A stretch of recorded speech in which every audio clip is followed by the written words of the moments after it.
Previously on Docs Outside the Box. We got a question from Jay. Hi, I'm currently in my second gap year, studying for my MCAT while working a full-time job. So this is an overnight gig on the ambulance as an EMT. That's busy. I am planning to apply this upcoming cycle. It has definitely been a struggle balancing studying and working for a department with such a high call volume. The longer hours can take a toll on my studying, but cutting back hours is not possible due to my financial responsibilities. Do you have any suggestions on how to balance working while studying? My story was I applied to medical school while I was in college the first time. We can talk about specifics about how bad my strategy was, but I didn't get in. And I didn't make a plan for what I was going to do when I graduated. I was just that devastated.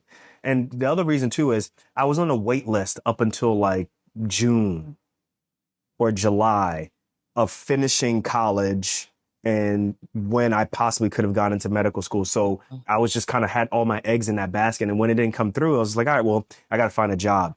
And I'll tell you right now, y'all, like I was looking for a job everywhere. Like I worked at CompUSA, doesn't exist anymore, but I was selling computers and computer warranties. If you want to know what my job was like, go watch The 40-Year-Old Virgin. Hit it, right? Alfred! If you don't take this Michael McDonald DVD that you've been playing for 2 years straight off, I'm going to kill everyone in the store and put a bullet in my brain. Get back on the floor. Seriously, that was my job, right? Like in the morning, you know, you're setting up and it's the same soundtrack from the morning until the evening. There's all this interdepartmental politics and people dating each other and who's going to sell the most extended warranties and all this. I'll give you a free printer if you buy this warranty. It's crazy. People hanging out after. It was crazy. But I realized I was like, I don't belong here. Then I worked at Sports Authority, selling sneakers and dunking on the basketball before people were coming in. It was nuts. Oh yeah. No, you weren't. Listen, we lowered the basketball hoop. Oh, okay. I was going to say, yeah. Okay. Tell the truth. We lowered the basketball hoop, right? And we dunk in and, next, a customer comes in. You're like, what, man? I'm playing basketball right now. But then that was like that for like a good 6 or 7 months. And then at the same time, my sister was working, I think she was working at AT&T. I forgot what she was doing with them, but she tried to get me a job with AT&T and you have to take this test. I failed this test. I remember there was time where I was trying to take a test with Sears and like I failed to get a job at Sears. I was struggling. And this is someone with a bio degree from Lehigh University, right? I was struggling. Let me ask you a question. Do you think that you failed these tests because you actually knew that this is not the job that you wanted and you just didn't put the effort forward to do well on the test? No, I didn't know how to take the test, right? These are tests that are like asking you questions about, basically they want to know if you're going to steal from the job, right? So the answer was yes, you were going to steal? Right. But they would ask like different types of questions in different types of ways. It was like these psychological tests that I didn't understand, right? Like she's a psychopath. He cannot work here. They kind of were right, actually. I didn't belong there, right? It's true. I didn't belong there. So I struggled, yo. I didn't know what to do. And eventually I reached out because I knew that my college, like my coach, they did something called graduate assistant work, where you can go back and you can be a graduate assistant where you can help coach, whether it's track, whether it's football, whatever sport it may be. I decided to go track and cross country, and then they would pay a significant portion towards your classes that you took. So for me, I didn't. Coach Deb, thank goodness for Coach Deb. Yeah, I didn't go into Coach Deb. Shout out to Coach Deb. I didn't do a formal program, but in essence, I did a DIY kind of post-bac program also. So I took out a little bit of a loan to kind of live on campus, to live off campus. My rent was like $290 a month. And I had a closet, basically. It was really small. And I was with most of the people I lived in a track house that had, all of the people who I knew when I graduated, weeks before or months before. So I knew all these people. And I did that. And I did it for about a year and a half. And I was kind of moving in a direction of getting a master's.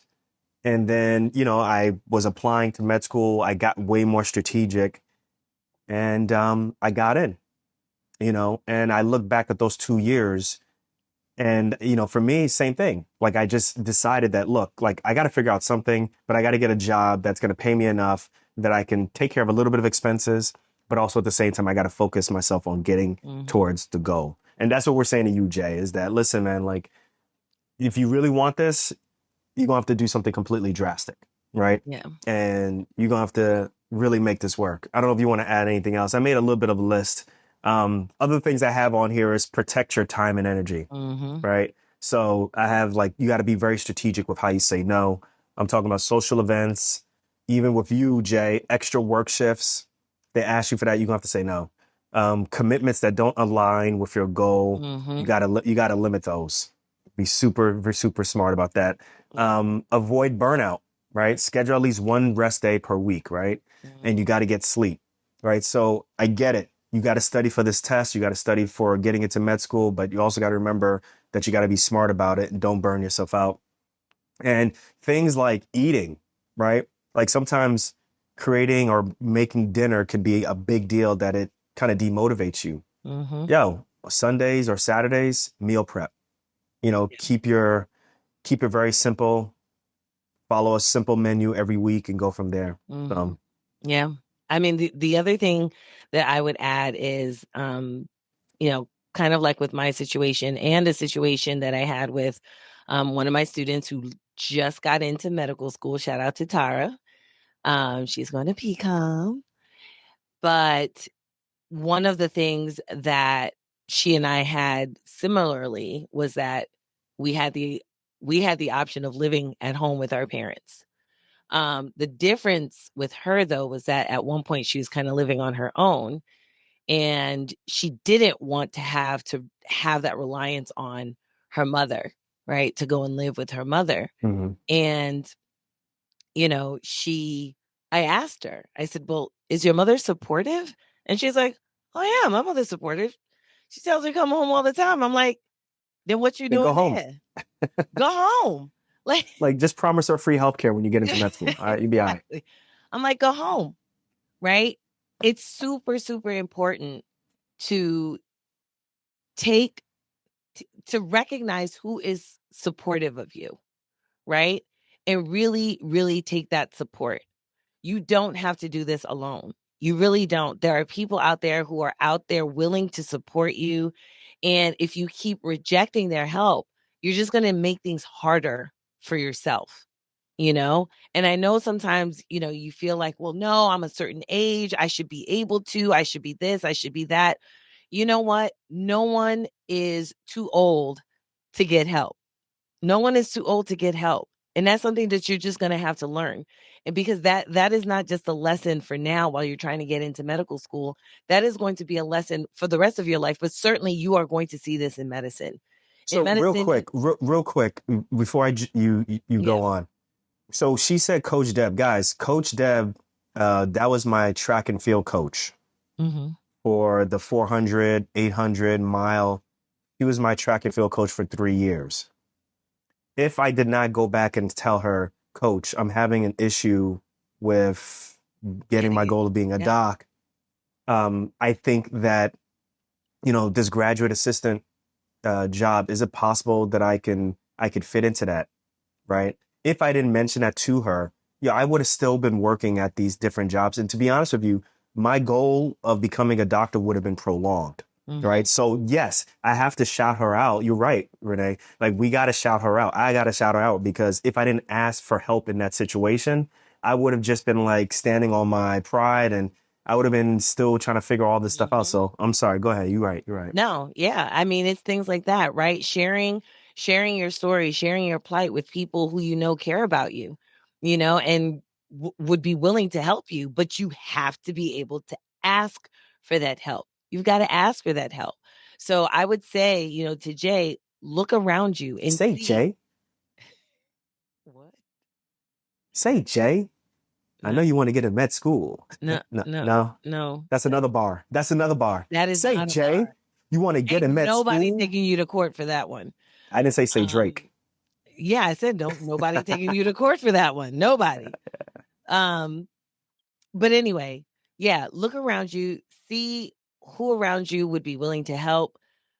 You've got to be able to figure out how you're going to do this so that you can get to your ultimate goal of getting to medical school. And like Nee said, you're going to have to do something drastically different if you want drastically different results. Jay, And check this that's out. just Jay, what check it this out. is. Check this out, Jay. You got to stay accountable. Here's another thing. Got to stay accountable. Renee, you got to talk to them about this. So, I got in here three things. Join a study group, Jay.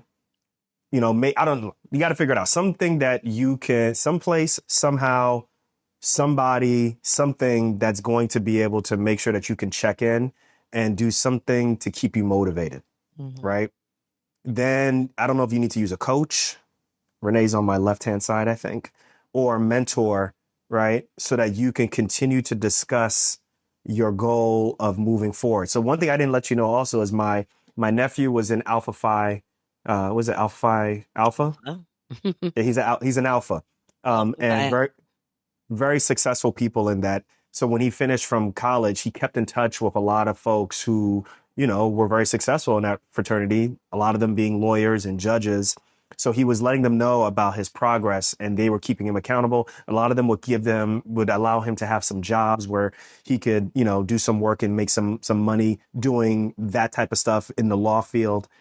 So basically what I'm saying is, see if you can find someone who can keep you accountable or something that can keep you accountable, and then you need to be able to track your progress. Mhm. Renee, I don't know if you want to talk about that, but he needs that, like, he can't just say, I'm just going to take, one job, slow down and really focus. But how does he make sure that he's progressing towards the goal, right? The deadline, So, my advice to you, any pre-med out there, if you're out there and you're like, I need to get to medical school and I'm so far from getting there, but I need to get there, write it down.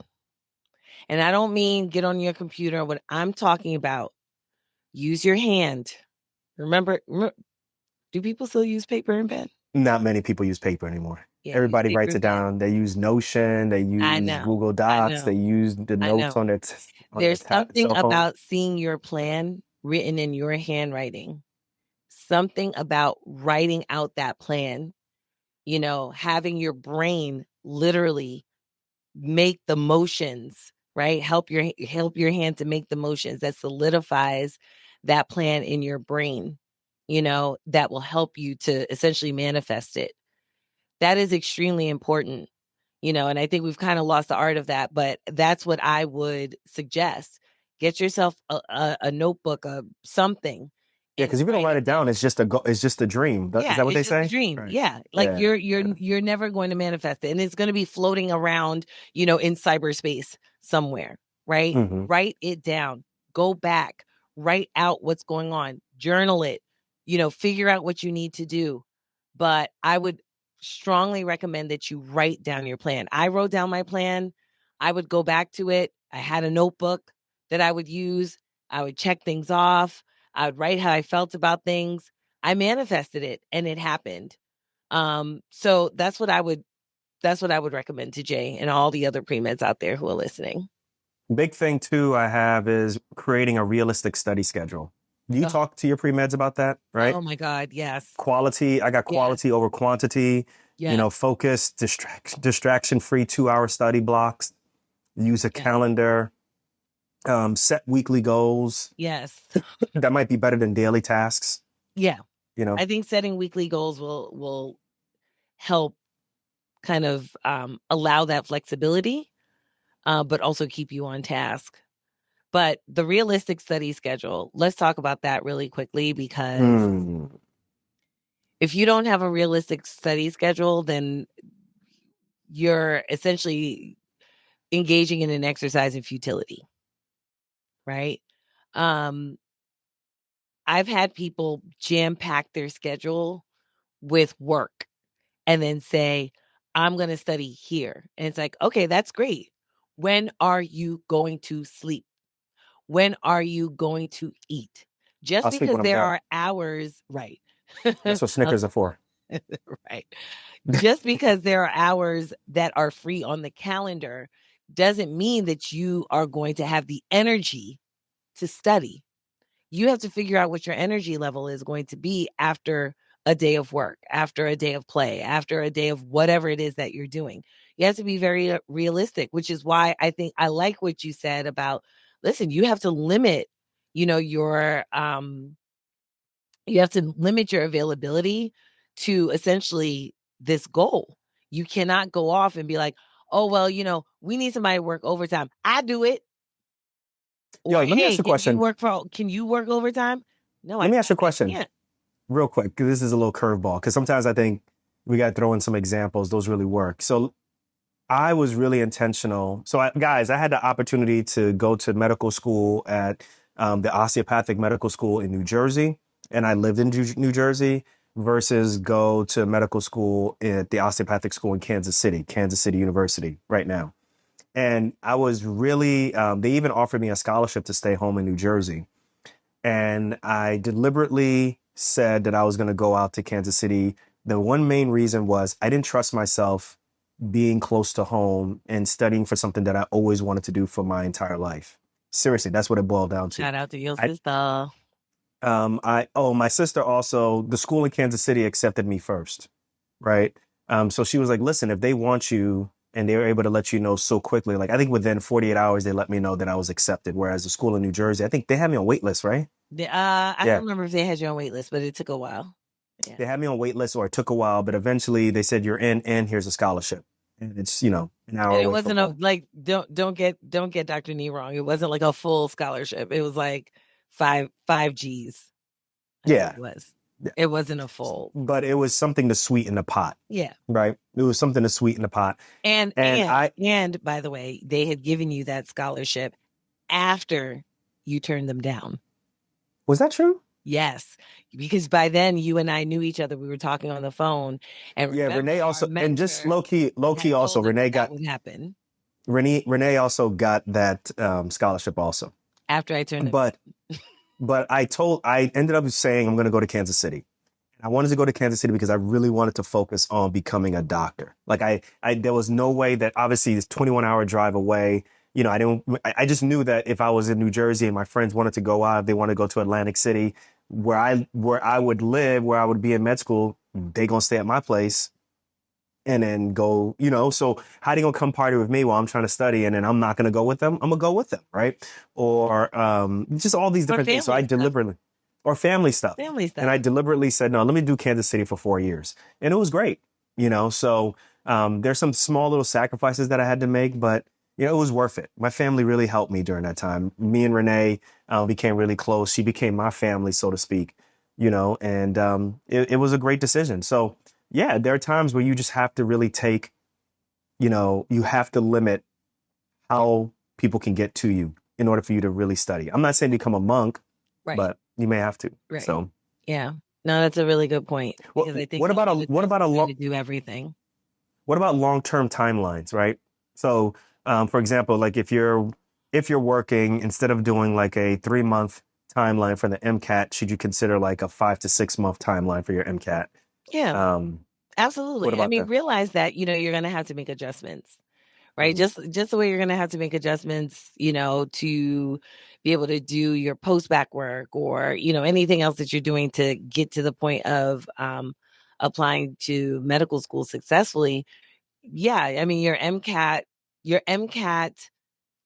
study plan is probably not going to look the same. Like my MCAT study plan was a very long and ongoing study plan, very long and ongoing.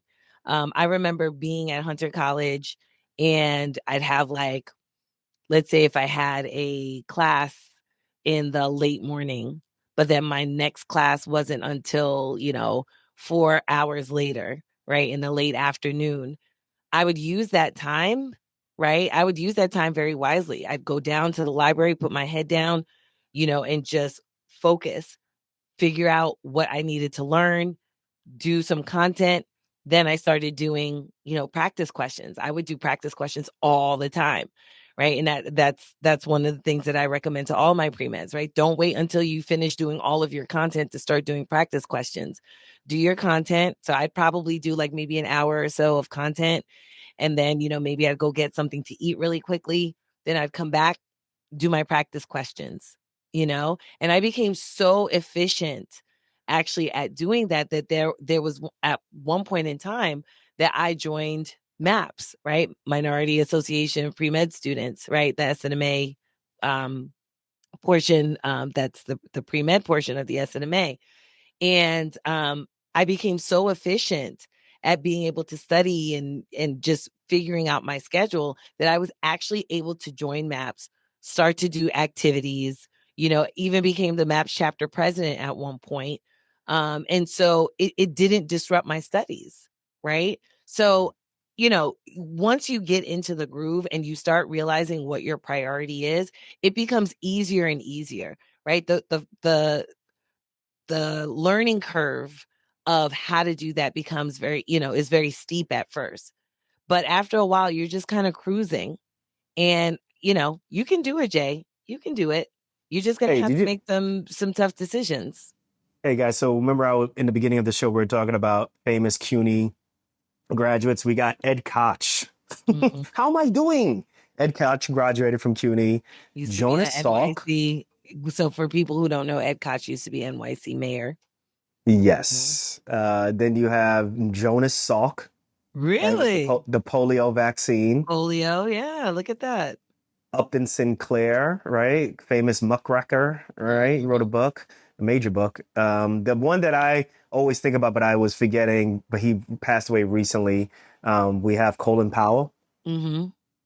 We Tony Curtis, Henry Kissinger, Mhm. Stanley Kubrick.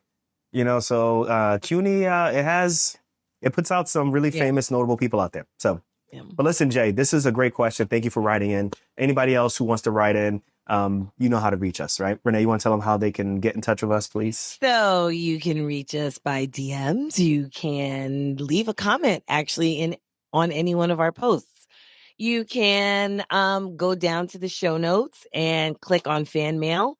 There's also the text number down there. So if you want to just text us, or you can go to our website, docsoutsidethebox.com, and leave us a question. All right, y'all. We'll catch you guys in the next one. Peace. Peace. Good luck, Jay. Good luck, Jay.